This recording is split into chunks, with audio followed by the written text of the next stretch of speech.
Hello everyone, welcome to Solution 2026. আপনারা অনেকেই জানেন না যে কিভাবে ল্যাপটপে PPPoE ইউজার এবং পাসওয়ার্ড সেট আপ করতে হয়। PPPoE ইউজার অ্যান্ড পাসওয়ার্ড সবসময় আমরা রাউটারে সেট আপ করি। আজকে আমি আপনাদের দেখাবো কিভাবে ল্যাপটপে আমরা ইউজার এবং পাসওয়ার্ড নেটওয়ার্কের জন্য নেটওয়ার্ক পাওয়ার জন্য ইউজ করতে পারবো অথবা বসাতে পারবো।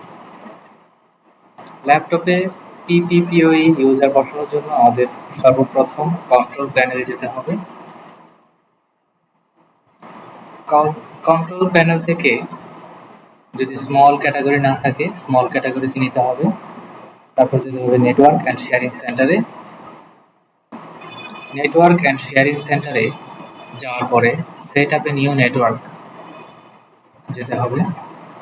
এখানে কানেকশন টু দ্য ইন্টারনেট ডিফল্টভাবে সিলেক্ট করা থাকবে, আমরা নেক্সটে চাপ দেব।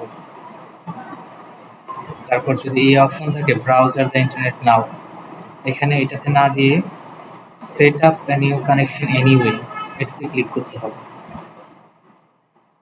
ব্রডব্যান্ড PPPoE ডাবল ক্লিক, এখানে ইউজার অ্যান্ড পাসওয়ার্ড, এখান থেকে আইএসপি থেকে যে আপনাকে ইউজারটা দেবে ওই ইউজারটা বসাবেন এবং পাসওয়ার্ডটা যেটা দেবে পাসওয়ার্ডটা বসাবেন। বসানোর পরে কানেক্টে ক্লিক করলে আপনাদের নেটওয়ার্ক পাবেন আপনারা। আমার ইউজার হচ্ছে